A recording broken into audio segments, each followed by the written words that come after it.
escala global. Ask what you can do for your country. Salvation will not be denied us. I want peace through strength. Bem-vindos a mais um Escala Global, o programa de análise internacional da Renascença. Há uma semana o tema reacendido durante a Cimeira da NATO foi a Groenlândia, mas o tempo mostrou que Donald Trump já parecia ter o Médio Oriente na cabeça e o regresso dos ataques mútuos com o Irão. Começaram timidamente por desavenças no Estreito de Hormuz, mas já alargaram. Teherão diz que até morreram civis e Trump avisa que pode agora visar alvos energéticos. As negociações parecem estar longe das cabeças iranianas e o Golfo Pérsico tem sentido isso na pele. Ao mesmo tempo, mais ao ocidente, a Ucrânia aproveita-se cada vez mais da fragmentação na Rússia. A União Europeia também vai embalada, perdeu o medo e agora quer produzir drones com Kiev. São tudo temas para aprofundarmos hoje com o Tenente-General Rafael Martins, vice-chefe do Estado-Maior da Força Aérea entre 2020 e 2022. Será uma análise complementada, como habitual, pelo comentador residente do Escala Global, Manuel Poeixo Torres. Olá, os dois, sejam muito bem-vindos à Renascença. Manuel. Olá, Sr. Tenente-General, um prazer tê-lo connosco. Obrigado por ter aceito o convite. Muito obrigado, professor. Também cumprimentar o Alexandre, é a primeira vez que estou cá, de forma que estou com alguma expectativa, e muito obrigado pelo convite. Obrigado nós. Donald Trump ameaçou atacar infraestruturas energéticas do Irão se não forem retomadas em breves negociações. Parece-lhe provável que os Estados Unidos consigam fazer esta chantagem? É possível pressionar conversações por esta via ou o tempo e os primeiros meses do conflito mostraram que a capacidade do Irão não é assim tão facilmente enfraquecida? Bom, nós temos Donald Trump como um excelente comunicador, também se autoavalia como excelente negociador, e é um homem com ego brutal. E então tem este, talvez, excesso de confiança de que as coisas fiquem resolvidas por esta via. Para já parece existir, por parte de Donald Trump, ainda não uma completa ruptura no processo diplomático, negocial, mas espera ele que com algum gradualismo, eu acredito também aconselhado por militares, por autoridades militares e pelo seu círculo mais próximo, parece acreditar que este gradualismo e esta aplicação da força mais localizada por enquanto lhe possam novamente abrir as portas para regresso às negociações. Eu tenho algumas dúvidas, creio que inclusivamente este gradualismo pode atingir níveis, tal como o Alexandre referiu, níveis absolutamente indesejáveis, nomeadamente na infraestrutura para já, rodoviária, ferroviária, e depois ir à energética. E a energética eu creio que é aquela que causará mais dor aos iranianos, tanto àqueles que estão alinhados com o regime, como àqueles que infelizmente não estão alinhados, mas que se têm a conformar com a circunstância. Portanto, se quer regressar a um cessar-fogo, é mesmo um plano afastado nos próximos tempos, na sua perspectiva? Eu não diria, porque nós temos tido algumas intermitências e, surpreendentemente, apesar da rigidez do regime iraniano, por vezes há uma abertura, parece existir uma abertura, embora existam insultos de parte a parte, e Donald Trump a desacreditar e a insultar estes líderes iranianos. Eu creio que por parte dessa liderança, desse governo, existem oportunidades ou janelas de racionalidade, porque na verdade eles querem fazer negócio. Na verdade, o Irão não pretende um conflito armado duradouro durante muito tempo. Pretende é reafirmar-se e perpetuar-se no poder. O governo e o regime que inicialmente Trump e Netanyahu queriam derrotar, neste momento parece ter saído fortalecido e pretende perpetuar-se. Conseguiu também, através de uma limitação significativa e de uma ação mediática e psicológica, de operações psicológicas junto da sua população, passar a mensagem ganhadora. E essa mensagem ganhadora perante Israel e a superpotência Estados Unidos galvaniza uma parte significativa, especialmente os que estão alinhados com o regime, mas depois a outra faixa que é duvidosa, aquela que tem dúvidas, e acaba por se juntar aos ganhadores. Portanto, um acordo de cessar-fogo pode ser bom para o Irão ainda se fortalecer e encerrar o assunto de uma vez, é isso? Perpetuar-se pelo menos por mais um tempo, depende dos termos em que este mesmo acordo for forjado. E nesse sentido também poderá ajudar o tal plano para matar Donald Trump, ou isso é só fumo vindo de Israel? Eu seria mais cauteloso. Aliás, eu creio que todos os sistemas de segurança de Donald Trump e mais as entidades que foram identificadas, porque existem alguns líderes europeus também, existem outros líderes que acompanham Donald Trump, mas creio que eles devem ter cuidado, porque não serão só palavras, e mesmo que sejam só palavras, toda a configuração de segurança deve ser reforçada em função de ações radicais que o próprio regime, de forma encoberta, possa despoltar. Há esse risco de alguma forma, não é? Eu acredito que existe esse risco, sim. Manuel Pois Torres, o memorando de entendimento entre o Irão e os Estados Unidos, aqui várias vezes o dissemos que seria muito frágil, o tempo acabou a dar-nos razão. Na sua perspectiva, o que é preciso agora para voltarmos a ter conversações? É preciso que a China volte a aparecer nos bastidores para pressionar o Irão, como já aconteceu? Bom, meu caro Alexandre, eu estava a ouvir o Tenente-General e estava a sorrir, no sentido em que tudo aquilo que acabou de dizer é a leitura realista sobre os acontecimentos, não apenas no teatro de operações, mas também no teatro político. E se nós observarmos as palavras diretas de Donald Trump, a última coisa que disse foi: queremos a continuação das negociações, das conversações, potencialmente dos acordos. A pergunta é, Alexandre, então, e se forem para a mesa de negociações, da forma como conhecemos a imagem operacional, e se aceitarem, firmarem um novo acordo, qual é o destino desse novo acordo? É voltar a repetir a história recente como a vimos no último mês? Ou é provavelmente encontrar uma terceira via de resolução pacífica para um conflito que pode ser ainda mais sangrento do que já foi? Não há forma de se fazer um acordo com maior sucesso do que aquele que já assistimos, sem que para isso exista maior demonstração militar no teatro de operações. Porque, como o Sr. Tenente-General disse agora, o regime iraniano sai fortalecido. Porquê?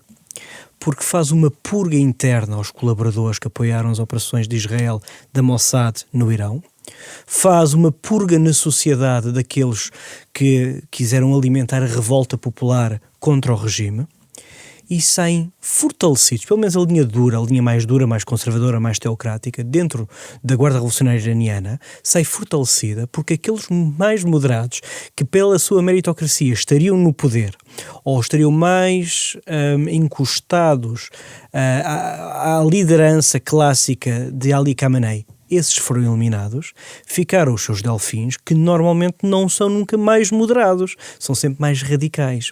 E os mais radicais tendem a cometer pecados capitais em estratégia, são imprudentes. E essa imprudência nós ainda não a começámos a ver.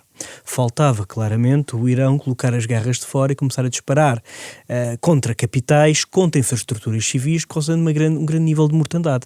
Aí sim levaria Donald Trump a querer conversações do nível diferente, e que para isso não é provável teria que fazer. Aconteça, ou parece-lhe provável? É provável que aconteça porque a liderança moderada desapareceu, foi eliminada. Aqueles que sobreviveram estão entrincheirados.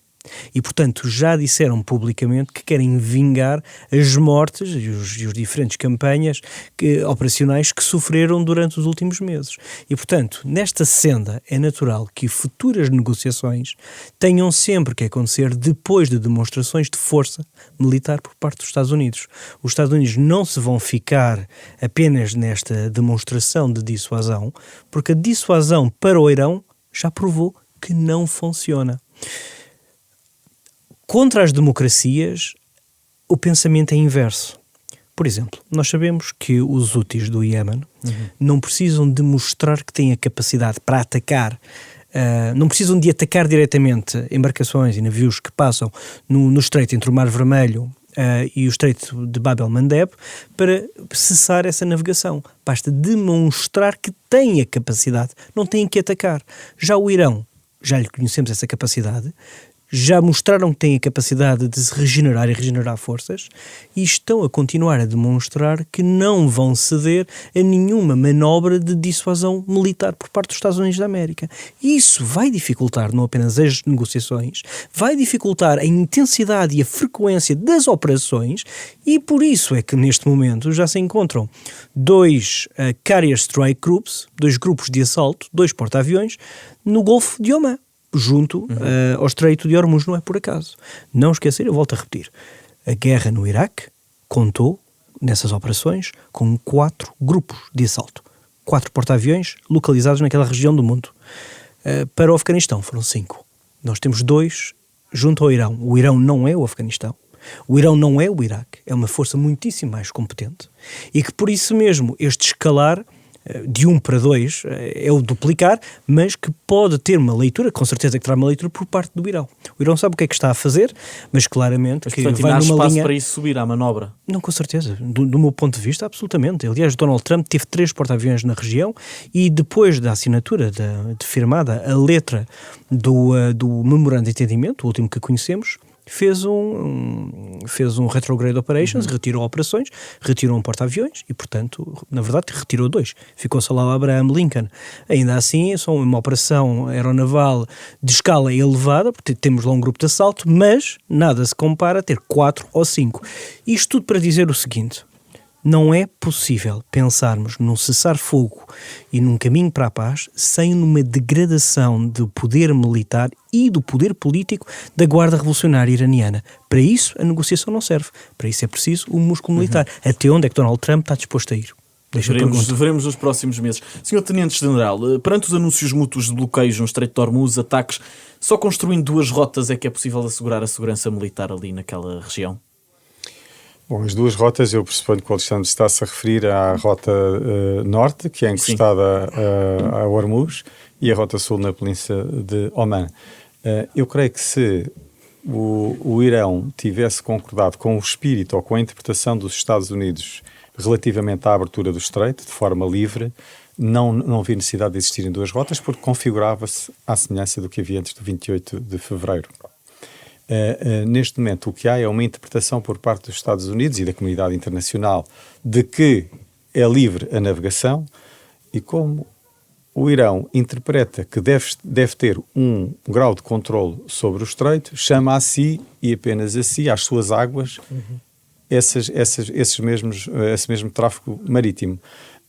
Eu creio que é uma situação que a comunidade internacional não aceita, mas já ouvi palavras de Rubio e já ouvi outros especialistas a fazerem análises de que se houver uma degradação muito significativa por parte da economia mundial, uma influência muito significativa por parte dos líderes dos países do Golfo, que eventualmente poderá existir um mecanismo de, não diria portagens, mas do Irão ser compensado por uma prestação de serviços e regressar-se temporariamente a essa, aliás, isso ser executado temporariamente e mais tarde regressar-se à condição anterior.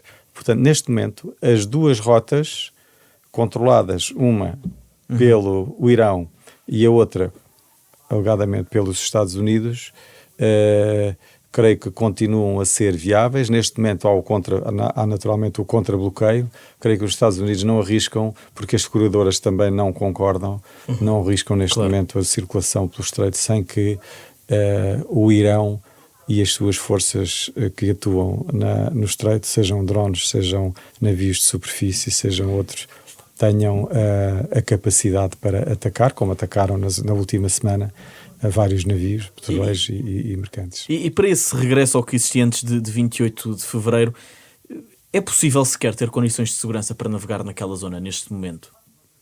Não, neste momento... Não, depois, mas quer dizer, a breve trecho, como sugeria agora, é possível sequer, será uma passagem segura? Se nós imaginarmos que o objetivo dos Estados Unidos neste momento é parcelar, tem como objetivo essencial a abertura do Estreito, tem que criar uma zona de exclusão, uma zona de exclusão aérea, uma zona de exclusão marítima por parte do Irão, e isso requer uma ação militar muito robusta e provavelmente mais dilatada no tempo do que esta 1 ou 2 semanas que alguém já levantou a hipótese de ser, mas muito robusta para criar, mas uns quilómetros muito significativos, uma bolha que permitisse o controle absoluto e o movimento absoluto em segurança de todas as mercadorias, seja do hélio, seja dos fertilizantes, seja do gás, seja do petróleo. E essa é uma ação muito, eu creio que é um desafio muito significativo para as forças americanas. Apesar deles disporem de mecanismos não tripulados, a questão da desminagem é uma outra realidade. Acredita-se que poderão ou não poderão, ou poderão existir ou não minas, que essas minas poderão ser remotamente ativadas, e eu vou só dar aqui uma espécie de uma visão ficcionada deste mesmo processo, mas imagino, Alexandre, que as minas estavam no leito do estreito e que elas poderiam ser remotamente ativadas sobre um controle e tornarem-se ativas por uma determinada frequência ou um determinado estímulo. Esse desconhecimento é crítico, porque apesar de uma não interferência física, o Irão poderia atuar nesses mecanismos e criar um acidente de E é um risco graves impossível de proporções. controlar, não é? Eu estou a colocar uma hipótese, uma mera hipótese, é no campo das ficções, mas nós sabemos que as pessoas têm muita imaginação e que o Irão tem muita imaginação e muita competência A em termos desminagem militares. é um desafio. A desminagem impossível. é um desafio, sim. A desminagem é um desafio considerável. Mais a incerteza de onde é que elas estão, quantas são. Portanto, é um desafio de largas proporções. Manuel Pois Torres, a desistência de Donald Trump sobre portagens de 20% em Hormuz pode ser a prova de que pelo menos a pressão diplomática da União Europeia ainda faz algum efeito? Tenho dúvidas. Donald Trump esteve na cimeira capital para poder tentar angariar esforços e levá-los para o Médio Oriente. Claramente que as nações europeias não estão dispostas, nem têm nenhum apetite para voltar ao Médio Oriente, especialmente depois de terem sido destratadas em vários fóruns por Donald Trump. Que por as encurralar frente a frente, que depois as iria continuar a ter encurraladas, provavelmente. Nós sabemos que não é assim que se caçam os nossos adversários, para não lhes chamar outras coisas. Mas a verdade, Alexandre, é que as rotas são importantes. E a criação da rota por direito, por ius naturalis, por direito natural para o Irão, mostra bem a visão desta teocracia, que encontra naquelas águas de passagens, no estreito internacional, encontra naquelas águas soberania e que reclama para si. Portanto, o sultanato do Omã nem sequer tem direito a navegar nas suas próprias águas junto à sua costa. É tudo iraniano. O que o Omã faz e que iniciou e catapultou a crise que agora estamos a viver foi, não sei se impulsionado pelos Estados Unidos da América, se por criação política do Sultanato do Omã ou por sugestão de outra terceira parte. A criação de um corredor de livre acesso, sem taxas, sem cotas e seguro, arruinou o próprio memorando de entendimento criado e assinado entre o Irão e os Estados Unidos. Não esquecer que foi o corredor de Omã que se opunha diretamente à criação do corredor a norte do Irão, que foi atacado pelos drones e por mísseis iranianos. E por isso mesmo é que os Estados Unidos aparecem agora reclamando para si a necessidade de cobrar taxas e portagens e eliminando a existência do corredor a norte iraniano e a corredor a sul omanita. É isto.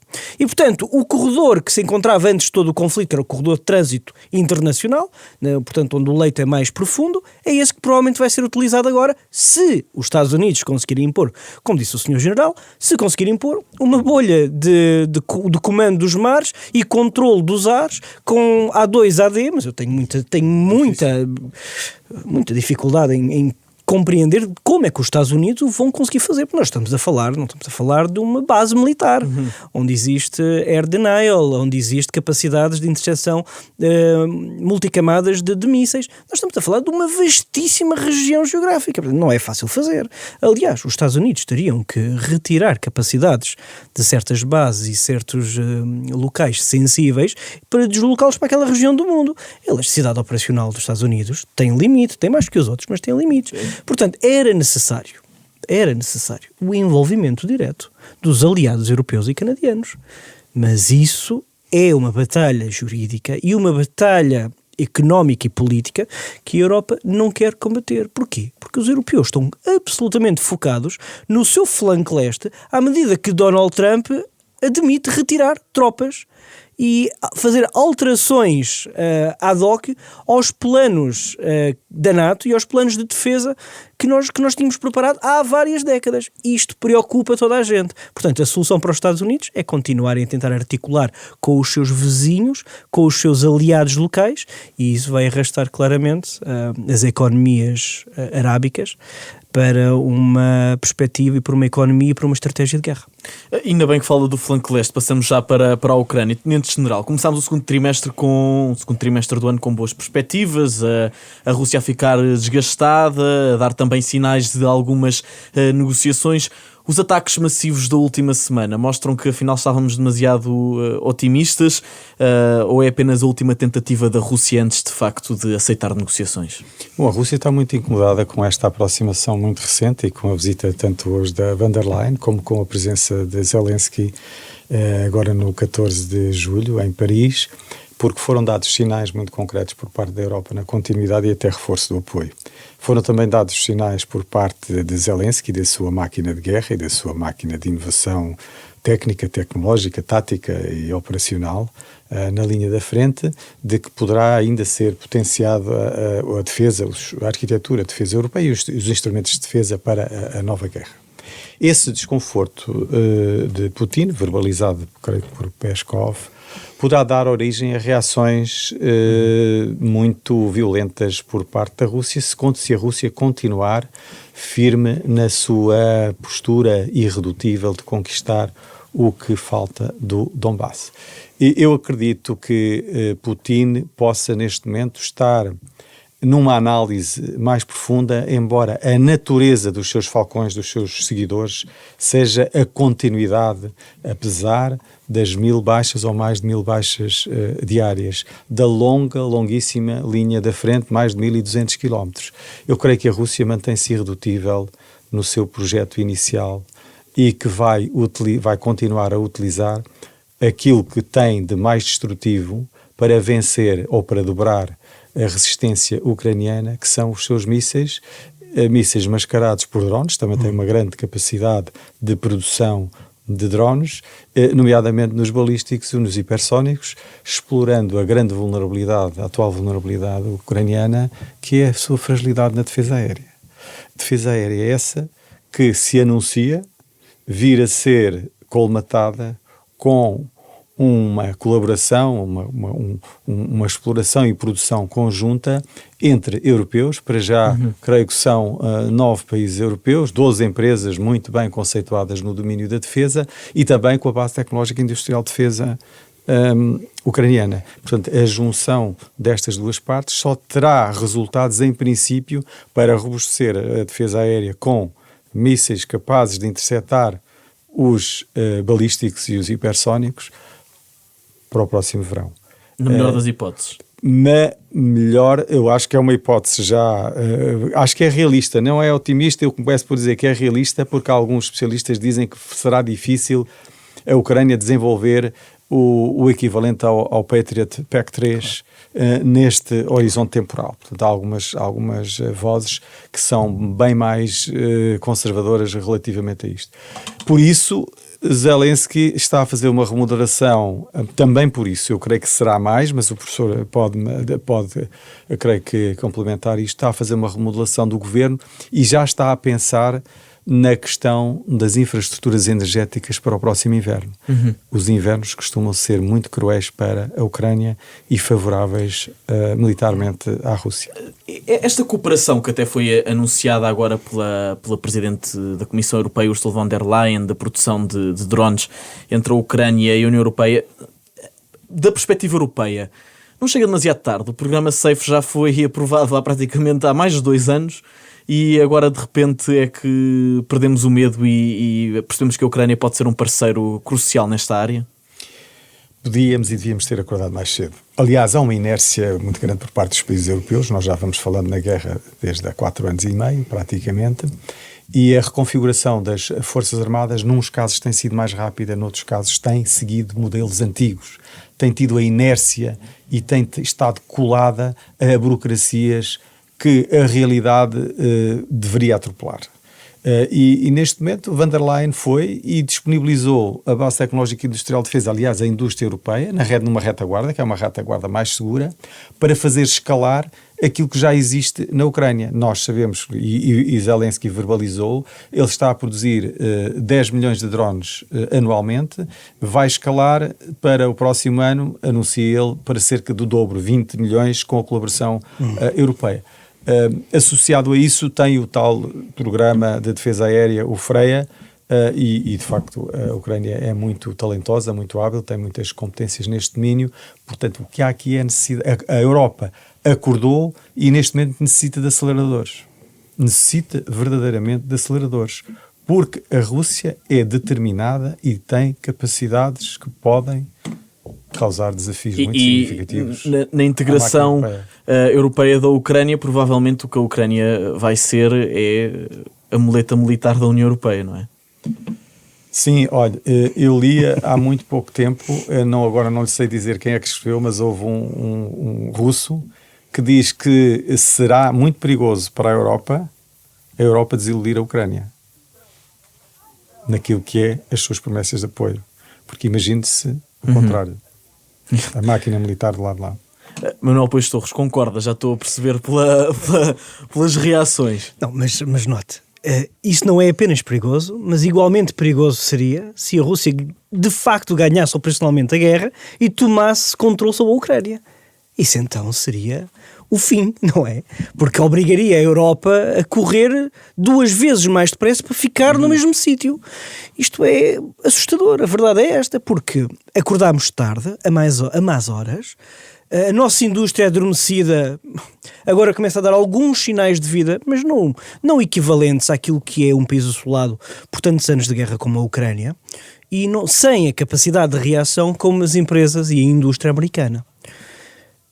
2 problemas. Primeiro problema, defesas antimísseis, antibalísticas. A Ucrânia não tem, nem a Rússia, sejamos honestos, não tem a capacidade de replicar a taxa de sucesso das interseções dos sistemas PAC-MIM-3, ou as baterias Patriot. Não há igual neste momento. Talvez algumas tecnologias modificadas pelos israelitas, mas não na mesma escala.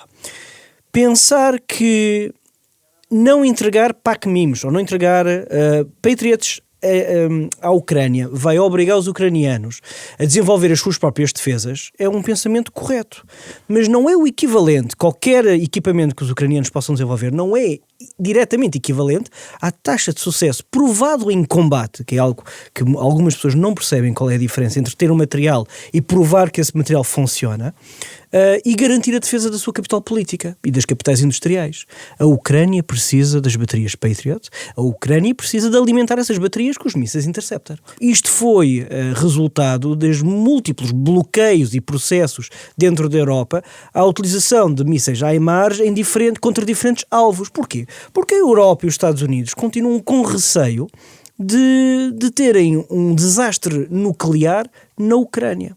E esse cenário ainda não está completamente afastado, porque nós conhecemos bem que este líder russo, Vladimir Putin, não tem limites e pode ir até às últimas circunstâncias de forma a ganhar e a ter uma saída militar honrável, porque aquilo que conta para Vladimir Putin é a honra de Estado, até por fragmentação interna, absolutamente de acordo. O respeito pela história militar da Rússia, especialmente os grandes feitos militares durante a Segunda Guerra Mundial, independentemente do que isso possa dizer em termos da fragmentação sociocultural e socioeconómica no seio da Rússia. Curiosamente, um dos últimos estudos, um famoso sociólogo russo, mostra que os moscovitas estão mais próximos de apoiar a continuação da campanha de guerra contra a Ucrânia, com uma nova mobilização nacional, do que aqueles que vivem na ruralidade. Esses não querem ir para a guerra. Porquê? Porque sabem que no draft serão eles que terão que ir provavelmente combater.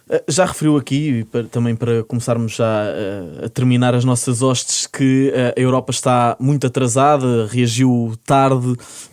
Soubemos agora de mais um atraso num novo pacote de sanções à Rússia, nomeadamente a Grécia, que continua a travar por causa da questão da passagem do gás liquefeito natural para países terceiros. É mais uma vez a prova de que ainda não há noção dentro da União Europeia do risco real. A Rússia tem conseguido contornar algumas sanções. O último grande pacote de sanções nem saía da Europa, saía dos Estados Unidos, o chamado sanções de Lindsey Graham. Lindsey Graham morreu subitamente, depois de regressar da Ucrânia. Corre a tese de que poderá ter sido envenenado. Corre a tese. Ainda não, portanto, o relatório de toxicologia ainda não saiu, portanto, nós não sabemos se foi de causas naturais ou não. Mas os russos, de facto, são muito bons em assassinatos com recurso a toxinas e a venenos que atacam particularmente o coração.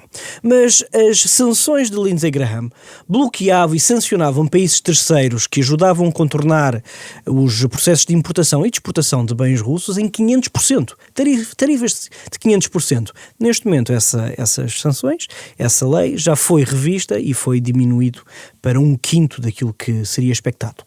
E isso levanta algumas questões sobre a forma e o impacto e a pressão política que Donald Trump parece que não está preparado para criar sobre o seu vizinho russo.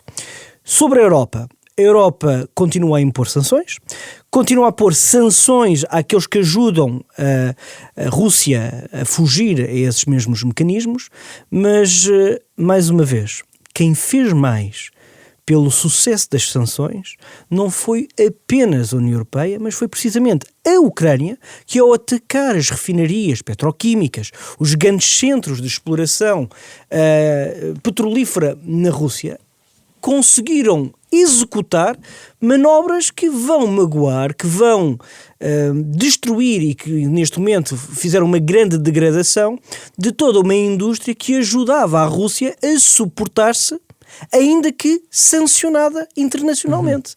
Portanto, é a combinação dos dois. Parece-me que a solução ainda não foi encontrada, mas ao final de 4 anos, finalmente, começamos a ver que a Rússia não é feita de aço. Tem um ponto limite e tem um termo final sobre a sua forma de resistir às operações militares, às pressões internas e às pressões externas. E vamos ver, e aí sim, aí é que está o problema, e Vigésios ensinava-nos bem isto, não se deve, quando o inimigo está desarmado e está entre a espada e a parede, normalmente ele ganha forças a duplicar e ganha forças sobre-humanas. Portanto, temos que ter algum cuidado como se executam os momentos finais para a transição para a paz. E aí se carece de estratégia e de coordenação. E neste momento, infelizmente, a Rússia continua a imprimir pressões sobre a Hungria, sobre a Finlândia, sobre a Polónia, acabando por destruir ou ajudar a destruir de forma subversiva as ligações e as pontes culturais e sociais entre estes Estados europeus e a Ucrânia. E isso tem que preocupar a coordenação estratégica. Para não falar dos ataques cibernéticos e também da espionagem e sabotagem que até levaram certos países a chamar embaixadores russos na última semana. Para terminarmos, deixe-me só perguntar-lhe, Sr. Tenente-General, vê razão para proibir a entrada de antigos combatentes russos em solo europeu, como também está a ser discutido neste pacote de sanções? Pois é, essa é mais uma questão, é a divisão entre os países do Sul, não é? Nomeadamente a Itália, a Grécia, Portugal, Espanha, e creio que há um outro que me está aqui a falhar. Eu creio que devemos ter o máximo dos cuidados. Podemos não bloquear a entrada, mas tanto no Japão já existem, o Japão tem uma legislação, eu li isto há muito pouco tempo numa revista alemã, o Japão está muito preocupado porque tem uma legislação relativamente fraca, soft, para com ações de espionagem e descobriu que está a ser sujeito a ações dessa natureza que muito a penalizam. E a Europa também, e nós somos de grandes costumes, confiamos em todos, mas tanto a China como a Rússia têm aparelhos e têm um número, têm muitos milhares de agentes que nos passam completamente despercebidos, são bons amigos e na verdade estão a fazer o seu trabalho. Fica então por aqui mais um episódio do Escala Global, o programa de análise internacional da Renascença, hoje com o Tenente-General Rafael Martins, uma análise complementada por Manuel Poeixo Torres, comentador residente. Contámos com o apoio da Beatriz Martel Garcia no som. Eu sou o Alexandre Abrantes Neves. O Escala Global vai agora de férias, estamos de regresso em setembro. Até lá. Escala Global. Ask what you can do for your country. Salvation will not be denied us. I want peace through strength.